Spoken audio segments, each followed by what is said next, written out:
This is Anshu Mehlawat, Assistant Professor, Department of Chemistry, government college Rajgarh. जैसा कि आप सभी लोगों को पता है कि अभी ड्यू टू कोविड आप लोगों की रेगुलर क्लासरूम क्लासेस पॉसिबल नहीं हैं, सो उससे आप लोगों की स्टडी इम्पैक्ट ना हो, इसके लिए डिपार्टमेंट और कॉलेज की तरफ से कंटिन्यूस एफर्ट्स किए जा रहे हैं आप लोगों की टीचिंग को ई लेक्चर्स ई कंटेंट के थ्रू कंटिन्यू रखने का। उसी कॉन्टेक्स्ट में जो आज हम टॉपिक स्टार्ट करने वाले हैं वो है केमिस्ट्री ऑफ ट्रांजिशन सीरीज, जो कि आपकी बीएससी पार्ट सेकंड ईयर की फर्स्ट यूनिट है। अगर हम डी ब्लॉक की बात करें कि जो आपकी पीरियोडिक टेबल है उसको हम उसमें किसी भी एलिमेंट में उसका अंतिम इलेक्ट्रॉन जो है वो किस सबशेल में भरा जा रहा है, इसके बेस पे पीरियोडिक टेबल को हम 4 ब्लॉक्स में डिवाइड करते हैं, S, P, D and F, जो कि यहाँ पीरियोडिक टेबल में आपको दिख रहा होगा। जो डी ब्लॉक है वो सिचुएटेड होता है एस और पी ब्लॉक के बीच में, जो कि आपका 3rd पीरियड टू 7 पीरियड जो आपकी डी ब्लॉक है उसकी 4 सीरीज होती हैं, और ये ग्रुप 3rd टू 12 तक 10 एलिमेंट्स हर सीरीज में इसमें होते हैं। जब डी ब्लॉक की बात कर रहे हैं तो डी ब्लॉक के एलिमेंट्स को फर्दर उनके जो अंतिम इलेक्ट्रॉन है वह कौन से ऑर्बिटल में भरा जा रहा है उसके बेस पे 4 कैटेगरीज में डी ब्लॉक को डिवाइड किया जाता है। जो इसमें 3D सीरीज है आपकी वो होती है scandium 21 to zinc 30। 4D series है वो होती है आप लोगों की yttrium 39 to cadmium 48। 5D series start होती है लैंथेनम 57 से। आफ्टर दैट इसमें आ जाते हैं 14 एलिमेंट्स लैंथेनोड के। उसके बाद ये हैफनियम 72 टू मरकरी 80 तक आपकी 4D सीरीज के एलिमेंट्स होते हैं। 60 सीरीज है वो स्टार्ट होती है एक्टिनियम 89। उसके बाद इसमें आ जाते हैं 14 एलिमेंट्स ऑफ एक्टिनोइड्स। उसके बाद ये रदरफोर्डियम 104 से कॉपर्शियम 112 तक जो है ये आपकी 60 सीरीज होती है। अब जो हम डी सी ब्लॉक के अगर एलिमेंट्स का एक जर्नल इलेक्ट्रॉनिक कॉन्फ़िगरेशन हम लिखना चाहें तो वो होगा आप लोगों का n-1 D1 to 10 NS0 to 2। जो यहाँ पे n की वैल्यू होती है वो होती है आपकी 4 to 7। जब डी सी ब्लॉक की हम बात कर रहे हैं तो जनरली हम जो 3 सीरीज हमारी हैं 3D 4D और 5D इन्हीं की स्टडी करते हैं मेनली, क्योंकि जो 60 सीरीज है उसमें मोस्टली एलिमेंट जो होते हैं वो मैन मेड आर्टिफिशियल एलिमेंट्स हैं। उनकी स्टेबिलिटी और उनकी प्रॉपर्टीज़ की अभी कंप्लीट स्टडी नहीं हो पाई है, जिसके कारण हम 3 ही सीरीज़ 3D 4D और 5D की स्टडी आपके सिलेबस में करते हैं। अब जो डी ब्लॉक के एलिमेंट हैं उनको हम ट्रांजिशन एलिमेंट्स भी कहते हैं। तो अगर हमें ट्रांजिशन एलिमेंट्स को डिफ़ाइन करना हो तो इनकी डेफिनेशन क्या होगी कि ये वो तत्व होंगे जो कि अपनी एटॉमिक स्टेट में और अपनी स्टेबल ऑक्सीडेशन स्टेट में जिनके की डी ऑर्बिटल में पार्शियली डी ऑर्बिटल जिनका कि पार्शियली फिल्ड हो, उनको हम ट्रांजिशन एलिमेंट्स कहेंगे। अब हमारी 3 जो डी सीरीज हैं उनमें से जिंक, कैडमियम और मरकरी के अलावा जो 27 एलिमेंट्स हमारे हैं उन सबको हम ट्रांजिशन एलिमेंट्स कह सकते हैं। जिंक, कैडमियम और मरकरी ट्रांजिशन एलिमेंट्स क्यों नहीं कहलाएंगे? बिकॉज उनकी जो एटॉमिक स्टेट है और उनकी स्टेबल ऑक्सीडेशन स्टेट जो कि इन तीनों ही एलिमेंट्स के लिए होती है +2, दोनों ही कंडीशन में उनका जो डी ऑर्बिटल है वो कम्प्लीटली फिल्ड होता है, उसमें 10 इलेक्ट्रॉन्स आपके होते हैं। अब ये तो हो गया कि डी जो संक्रमण तत्व हैं वो क्या होते हैं, उनको कैसे डिफ़ाइन करेंगे। अब बात आती है कि इनको संक्रमण तत्व क्यों कहते हैं। तो संक्रमण जैसे कि आप एस ब्लॉक के एलिमेंट को एल्कली मेटल कहते हैं क्योंकि उनके जो एलिमेंट्स हैं वो वाटर के साथ रिएक्ट करके एल्कली हाइड्रोक्साइड बनाते हैं, वैसे डी ब्लॉक के एलिमेंट्स को ट्रांजिशन एलिमेंट क्यों कहा जाता है। इसका जो रीज़न है वो है कि जहाँ देखिए आप पीरियोडिक टेबल में जो डी ब्लॉक के एलिमेंट्स हैं वो एस और पी ब्लॉक के बीच में सिचुएटेड हैं। जो एस ब्लॉक के एलिमेंट हैं वो होते हैं हमारे हाईली रिएक्टिव इलेक्ट्रोपॉजिटिव मेटल्स, और जो पी ब्लॉक के एलिमेंट्स हैं वो होते हैं less reactive electronegative non metals.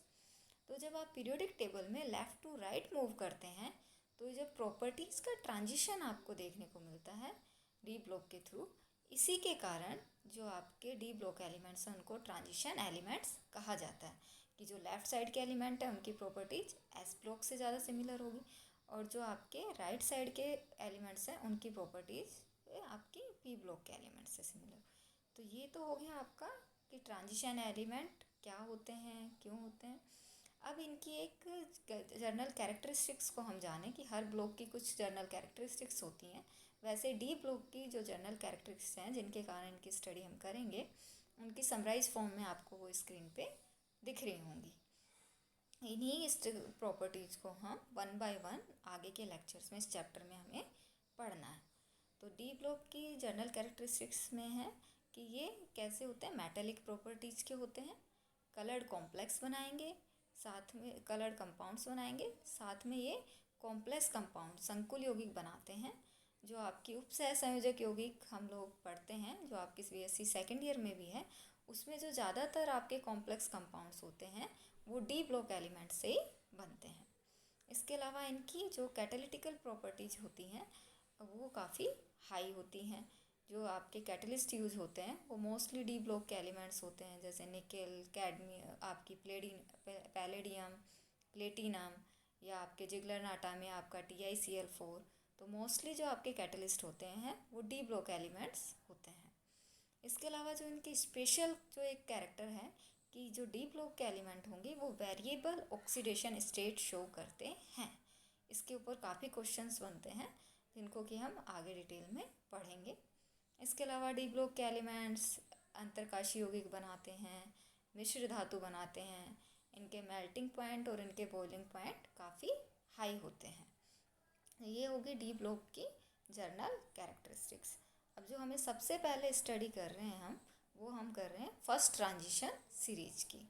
तो उसके प्रॉपर्टीज़ की या उसके केमिस्ट्री की स्टडी करने से पहले हम डी ब्लॉक के एलिमेंट 3D जो ब्लॉक है उसके एलिमेंट्स का इलेक्ट्रॉनिक कॉन्फ़िगरेशन देखेंगे, क्योंकि जो भी एलिमेंट हो उसकी जितनी भी प्रॉपर्टीज़ होती हैं वो उसके इलेक्ट्रॉनिक कॉन्फ़िगरेशन पे ही डिपेंड करती हैं।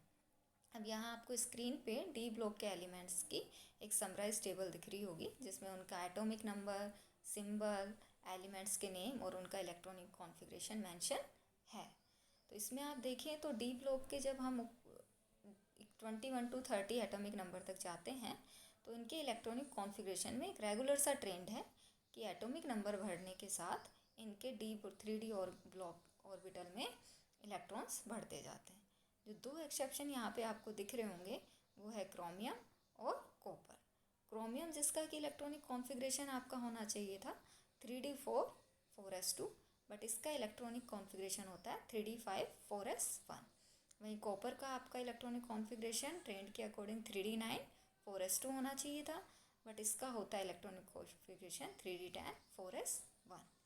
इसका रीज़न ये है कि जो आपका क्रोमियम है और कॉपर है उसका D5 और D10 हाफ फील्ड और कम्प्लीटली फील्ड इलेक्ट्रॉनिक कॉन्फ़िगरेशन, जो क्रोमियम का हाफ फील्ड इलेक्ट्रॉनिक कॉन्फ़िगरेशन है और आपका कॉपर का कम्प्लीटली फील्ड इलेक्ट्रॉनिक कॉन्फ़िगरेशन है। और आप सभी लोग जानते हैं कि जो हाफ फील्ड और कम्प्लीटली फील्ड इलेक्ट्रॉनिक कॉन्फ़िगरेशन होता है वो काफ़ी स्टेबल इलेक्ट्रॉनिक कॉन्फ़िगरेशन होता है, जिसके कारण ये एक्सेप्शन मिलते हैं।